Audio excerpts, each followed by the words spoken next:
पलवल नूह में हुई हिंसा के बाद एक सप्ताह तक बंद रहे पलवल में जनजीवन अब पटरी पर लौटने लगा है। शहर के बाजार भी पूरी तरह से खुल चुके हैं। वहीं एक सप्ताह के बाद सरकारी और निजी स्कूलों में भी अब रौनक लौट आई है। स्कूलों में पढ़ाई शुरू हो गई है। पलवल में हिंसा की कोई नई वारदात सामने नहीं आई है। कल देर शाम से इंटरनेट सेवाओं को भी बाहर कर दिया गया है। पलवल में अब स्कूलों में बच्चों की चहल पहल फिर से शुरू हो गई है, क्योंकि अब जिले के सभी स्कूल पूरी तरह से खुल गए हैं और बच्चे भी पूरी संख्या में स्कूलों में पहुंच रहे हैं। स्कूल खुली की वजह से बच्चों में भी खुशी देखते ही बनती थी, क्योंकि कोरोना काल के बाद अब बच्चे घरों की बजाय स्कूलों में खुश रहते हैं। मंगलवार को भी पलवल का माहौल पूरी तरह से शांतिपूर्ण रहा। पलवल की शिव विहार कॉलोनी में स्थित ब्राइट किंगडम प्रैग्मेटिक स्कूल के वाइस प्रेसिडेंट जीतेश कौशिक की माने तो पलवल के हालातों को देखते हुए एहतियात के तौर पर सरकार और जिला प्रशासन द्वारा कुछ कड़े निर्णय लिए गए थे, चाहे वह पलवल में धारा 144 लगाने का निर्णय हो या इंटरनेट सेवाओं और शिक्षण संस्थानों को बंद करने का निर्णय हो।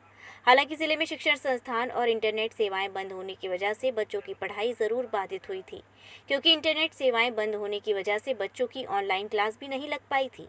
लेकिन एहतियात के तौर पर सरकार और जिला प्रशासन द्वारा लिए गए सभी निर्णय भी सराहनीय रहे हैं, क्योंकि नूह हिंसा के बाद पलवल में तनावपूर्ण माहौल बना हुआ था। ऐसे में हम सभी की सुरक्षा भी बेहद जरूरी थी।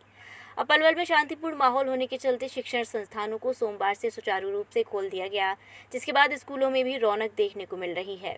स्कूली बच्चे पढ़ाई के साथ साथ खेलों में भी बढ़ चढ़कर रुचि ले रहे हैं। अब स्कूलों में बच्चों की पढ़ाई सुचारू रूप से कराई जा रही है। पलवल में अब वातावरण बिल्कुल अनुकूल है। जैसा गवर्नमेंट के आदेश हैं उसी के अकॉर्डिंग सभी स्कूल खुले हैं और अब बच्चों का आगमन स्कूल में हो चुका है और सब नॉर्मल स्थिति है और बच्चों की अब कंटिन्यूसली बिल्कुल अच्छे से पढ़ाई चल रही है।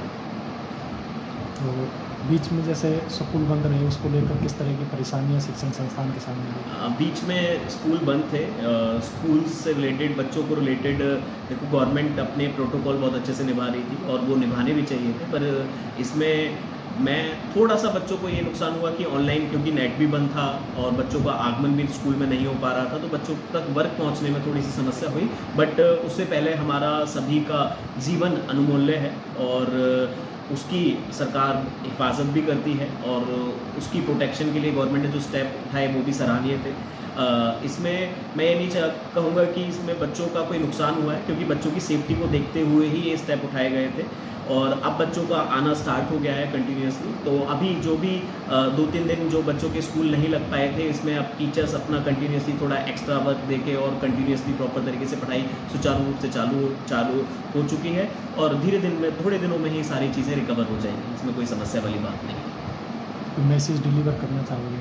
मैं ये कहना चाहूँगा बच्चों से कि जो भी आपका बीच में थोड़ा भी सिलेबस कहीं भी जो रहा है उस पर आप कंटिन्यूसली बहुत अच्छे से ध्यान लगाएं और उसको बहुत अच्छे से पढ़ें। मेन चीज़ रहता है जब बच्चों के पढ़ाई में गैप आ जाता है तो राइटिंग पर सबसे ज़्यादा इफेक्ट पड़ता है, तो बच्चे अपनी राइटिंग पर बहुत अच्छे से ध्यान दें। और साथ साथ IPU का आज हमारे पूरे इंडिया में बहुत ज़्यादा कहर हो रहा है, इससे बचाव रखें, अपना आँखों पे हाथ ना लगाएं और ठंडे पानी से अपनी आंखें धोते रहें। और यदि आपको थोड़ा सा भी ऐसा लगता है तो उस टाइम पर आप अपने आप को थोड़ा सा एक आइसोलेट रखने का ट्राई करें, क्योंकि ये एक दूसरे को देखने से फैलता है। इन चीज़ों का बहुत ध्यान रखें।